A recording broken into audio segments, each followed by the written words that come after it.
Welcome to SS journey. దోశలకు combination గా అల్లం పచ్చడి ఎలా చేయాలో తెలుసుకుందాము.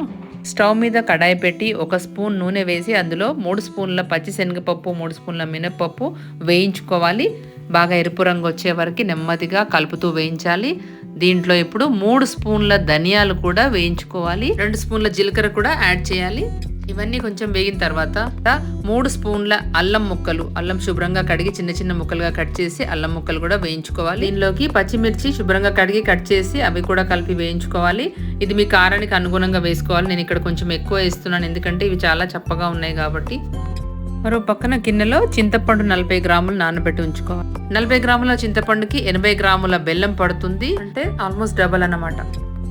ఇవి కొంచెం చల్లారాక ఇవన్నీ కలిపి మిక్సీ జార్లోకి షిఫ్ట్ చేసుకొని కొంచెం పసుపు ఉప్పు కలిపేసి మిక్సీ చేసుకోవాలి. నానబెట్టిన చింతపండు కూడా అందులోనే కలిపేసుకోవాలి. చింతపండు వాటర్ కూడా కలిపేసి ఒకసారి మిక్సీ తిప్పాలి. తర్వాత ఇందులో బెల్లం కూడా యాడ్ చేసి మళ్ళీ ఇంకొకసారి తిప్పితే మన టేస్టీ అల్లం పచ్చడి రెడీ అయిపోతుంది. ఇది దోశల్లోకి, ఇడ్లీలోకి, దేనిలోకైనా చాలా చాలా బాగుంటుంది. ఫైనల్ గా దీంట్లోకి తాలింపు పెట్టేసుకుంటే సరే. అల్లాన్ని విరివిగా వంటల్లో వాడడం వల్ల ఎన్నో ఆరోగ్య ప్రయోజనాలు ఉంటాయి. వీడియో నచ్చితే లైక్, షేర్, సబ్స్క్రైబ్ తప్పకుండా చేయండి.